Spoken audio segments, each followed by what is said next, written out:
Mateus capítulo 25, versículo 1, fala sobre a parábola das 10 virgens, que diz: então o reino dos céus será semelhante a 10 virgens.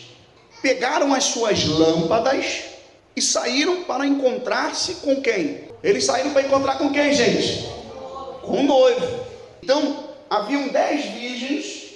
Essas virgens representam a igreja. Representa a igreja, a noiva. Representa o povo, representa o crente, o cristão, que saíram a se encontrar com o noivo, com Cristo. E disseram que todas elas levaram consigo as suas lâmpadas. O que é a sua lâmpada? Podemos colocar como seu coração ou a sua mente. Podemos colocar dessa forma, que a lâmpada seja isso. Só que existe algo fundamental dentro dessa lâmpada, que é o azeite, que aqui diz o seguinte, aqui fala, no versículo 2, 5 delas eram insensatas e 5 prudentes. No versículo 3 diz: as insensatas pegaram as suas lâmpadas, mas não levaram o quê? Não levaram o azeite, não levaram o óleo. Olha aí. E o que pode ser o óleo? Nós estamos fazendo uma analogia, tá, gente? Para que você possa entender. Se a lâmpada é o nosso coração, correto? Nossa mente. E o óleo, a nossa espiritualidade, a nossa comunhão. Se você tem azeite, se você tem óleo, você tem o quê? Comunhão. Você tem espiritualidade.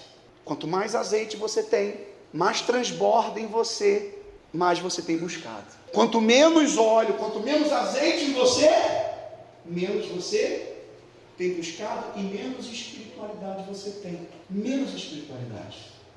Espiritualidade, nós não podemos confundir em ser membro de uma igreja, ser pastor, ser obreiro, diácono, fazer parte de uma comunidade. Não. Espiritualidade é comunhão com Deus. Entenda. Independente de você ser algo dentro de uma hierarquia numa igreja. Porque o que importa é a tua espiritualidade. É o que está dentro de você. Por isso a Bíblia fala: maior é o que está em nós do que o que está no mundo. E o que está em nós, esse azeite, que também representa o Espírito de Deus, por isso estou falando para você, o azeite representa o Espírito Santo, que é a espiritualidade, é Deus dentro de cada um de nós, dentro de cada um de nós. Então quer dizer aqui que 5 eram prudentes, 5 eram nécias, e essas nécias, as imprudentes, elas levaram as suas lâmpadas, mas não levaram o quê? Não levaram azeite, não levaram óleo, ou seja, elas não levaram a sua comunhão, a sua espiritualidade com elas. Elas apenas eram virgens, elas apenas faziam parte das noivas. É como a pessoa pode fazer parte de uma denominação, de uma igreja, apenas fazer parte, pronto, acabou. E aí? Vai para o céu? Não vai, porque ela apenas faz parte.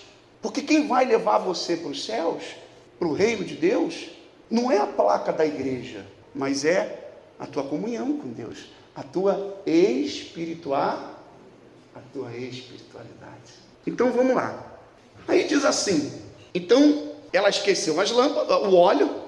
As prudentes, porém, além das lâmpadas, levaram óleo nas suas vasilhas. No versículo 5 diz: o noivo demorou a chegar, e todas ficaram com sono e adormeceram. Então o que quer dizer também isso? Que vai haver um processo. Lembra que a gente acabou de falar aqui agora? Que o processo é família, casamento, relacionamento. Lembra? A gente falou, às vezes você quer que as pessoas sejam o que você é, às vezes você quer que as pessoas tenham aquilo que você tem, faça o que você faz, e é um processo. E a gente não pode colocar o carro na frente dos bois. Não podemos. Tudo tem a sua hora, tudo tem seu momento certo. Só que às vezes as pessoas, elas querem atropelar isso. Aí você exagera, aí falta o equilíbrio. Entende agora? Aí você mal chega na igreja, então você já quer mostrar para o pastor que você já é a pessoa mais espiritual do planeta. Você deixou de cheirar ontem, você deixou de beber ontem, Você deixou de se prostituir ontem. E já quer ser o bispo, já quer ser o pastor da igreja, você quer ser o cantor, você quer ser tudo na igreja. E pior que acontece isso. Entende? Então, consequentemente, você vai pular esse processo e você não vai ter sustentação espiritual. É onde você demora um tempo, 2 tempos, às vezes nem precisa do 3º tempo, você já espirra fora. Ou então fica naquele ioiô, não é verdade? Aí você vira o crente Raimundo. O que é o crente Raimundo? É aquele que tem um pé na igreja e outro lá no mundo. É um pé na igreja e outro no mundo.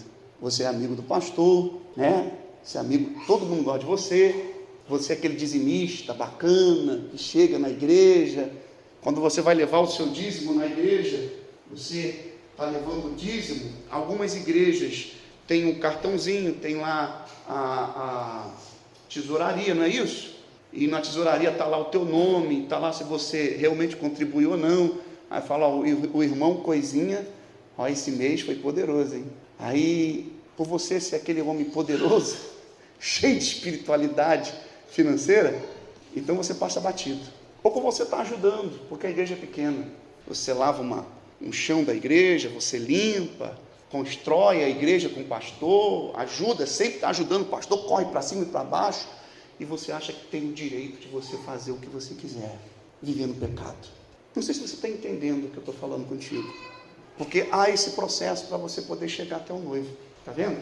Aqui está falando que as noivas eram 10 virgens, mas existiam prudentes e existiam as nécias. Existiam aquelas que carregavam consigo as suas lâmpadas, que se mostravam espirituais, que tinham algum surto de espiritualidade, mas havia aquelas que eram realmente espirituais, porque não só tinham as lâmpadas, mas dentro delas, elas tinham também o azeite, o Espírito de Deus dentro delas.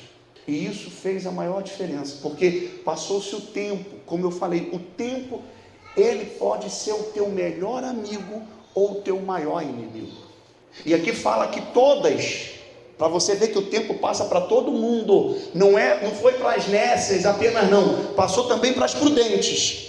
Porque que está falando, o tempo passou para todos. Aí você vai lá no livro de Isaías 55, versículo 6, que fala, buscar enquanto se pode achar, invocar enquanto está perto.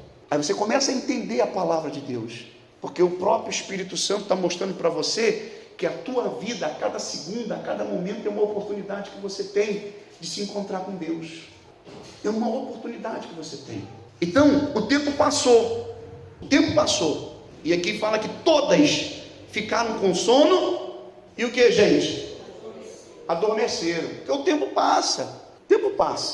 Eu sei que quando você começa na igreja, você vem com aquele gás todo, ou não é?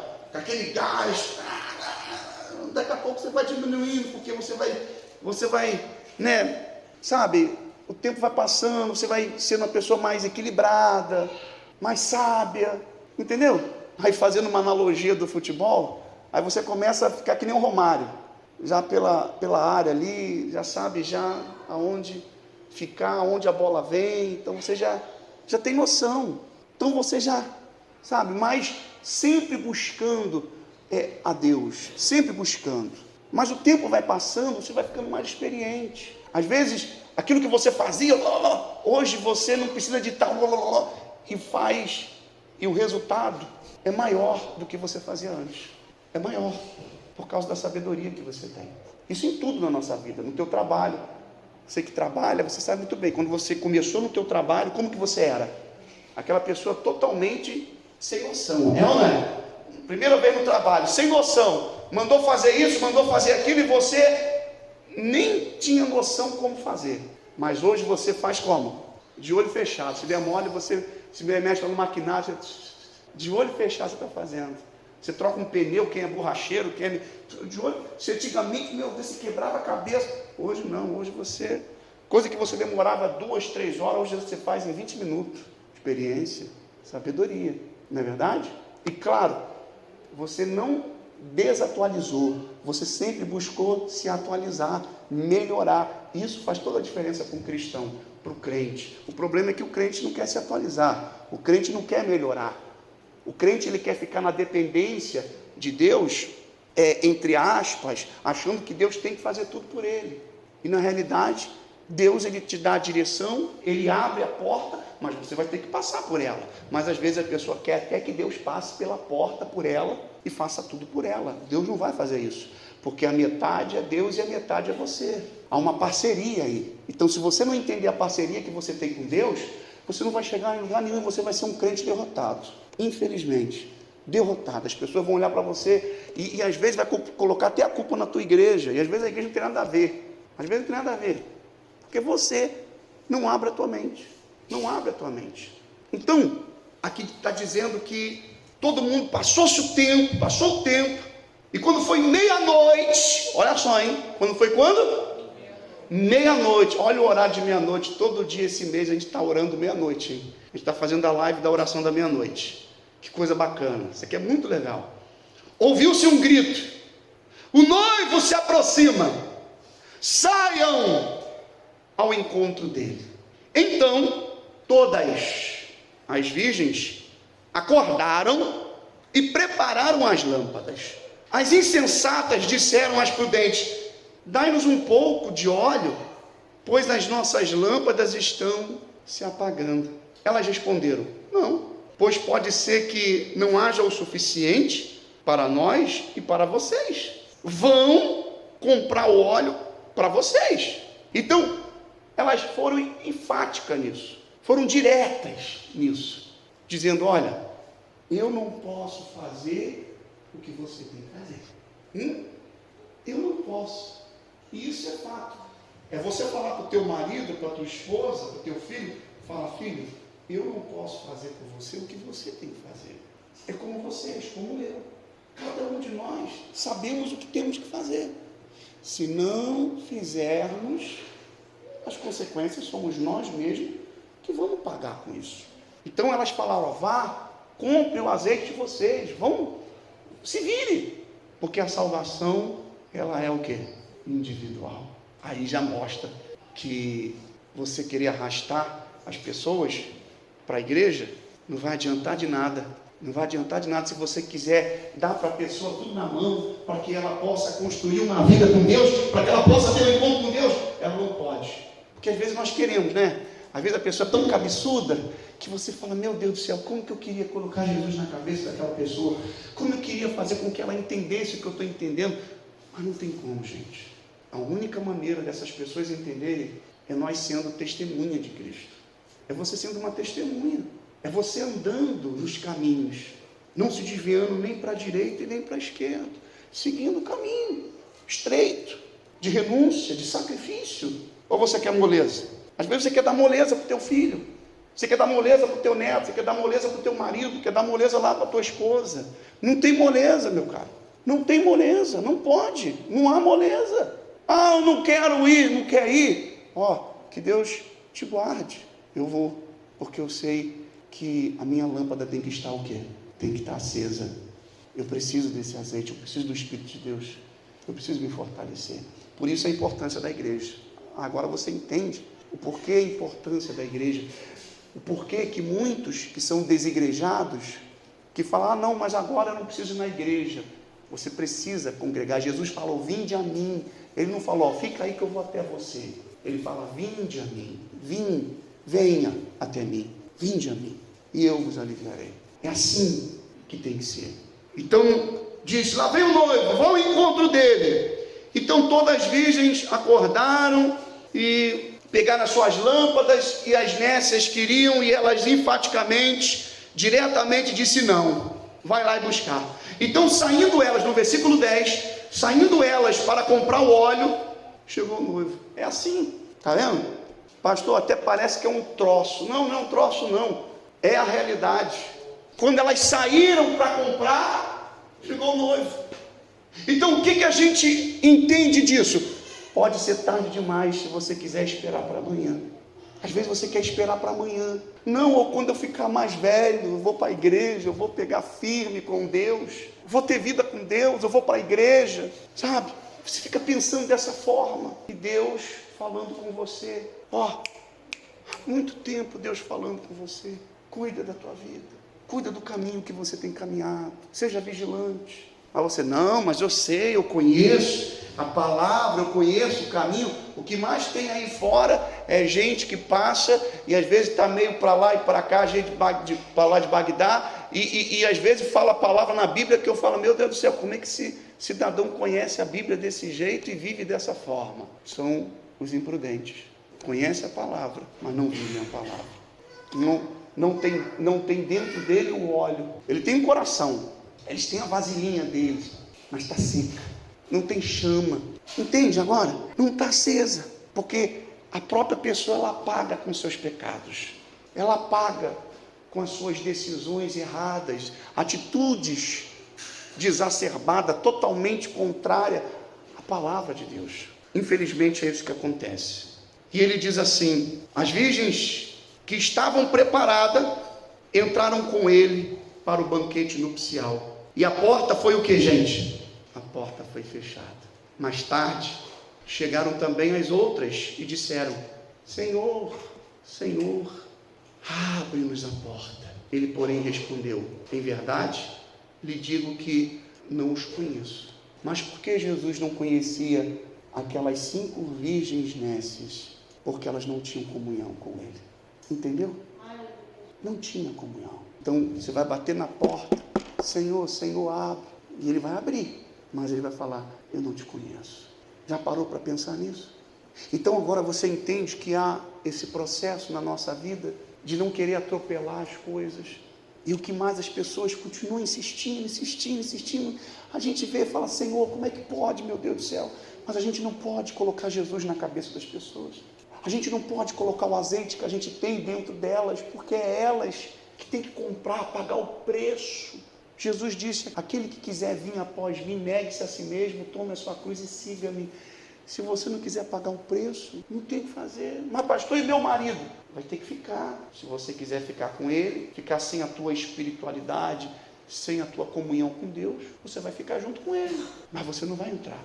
Você e teu marido não vai entrar. Você e teu filho não vai entrar. Seja lá quem for. Porque tem que haver isso, gente. Tem que haver essa espiritualidade. Espiritualidade não é religiosidade. Comunhão com Deus não é apenas estar todos os dias na igreja, mas é ser testemunha de Cristo aonde você for. É andar na verdade. Não é viver por aí fazendo trambique, enganando as pessoas, levando o nome de crente, mas é pior do que um endemoniado. E se você falar para mim: pastor, isso não existe, então você está em outro mundo, porque o que mais existe é isso. E quando você chegar diante de uma pessoa e falar para ela: vamos na igreja, ela falar: eu detesto a igreja, você já entende o porquê disso. Você começa a entender. Aí você começa a entender a nossa luta aqui, a nossa luta que é espiritual. Porque se a gente for carnal, a gente já teria adiantado muitas coisas, muitas pessoas já estavam adiantadas aqui. E cada um tem que passar pelo processo. Eu estou passando, por que você não pode passar? Então, não apenas um coração limpo, que é a nossa lâmpada, mas você tem que buscar ter uma espiritualidade com Deus, uma comunhão com Ele, um encontro com o noivo. Esse foi o objetivo desse culto aqui hoje. E eu queria convidar você, porque pode ser tarde demais, eu não sei. Amanhã, essa igreja já não pode mais existir, o pastor já talvez não possa estar mais aqui, muitos que você conhece também não estarão, não sei, ninguém sabe. Jesus pode voltar a qualquer momento, a qualquer hora. Pastor, mas ainda esse ano, ainda daqui a uns 10 anos Jesus volta. Não, Jesus não vai voltar daqui a 10 anos. Jesus vai voltar quando Deus determinar, seja amanhã, seja daqui a alguns minutos, seja daqui a 10 anos, a 100, a 1000, eu não estou preocupado. A minha preocupação é quando eu despertar do tempo, eu venho a ter não só a minha lâmpada acesa, mas o azeite, a minha espiritualidade, a minha comunhão com Ele em dia. Para quando se abrir a porta, eu possa entrar. Entendeu agora? E isso vai depender exclusivamente de mim. Não vai depender do que eu sou aqui na terra. Se eu sou pastor, se eu sou isso, se eu sou aquilo, doutor, juiz. Isso não faz a diferença nenhuma para Deus. Porque Deus não está procurando juiz, pastores. Deus está à procura de verdadeiros adoradores, que o adorem em espírito e em verdade.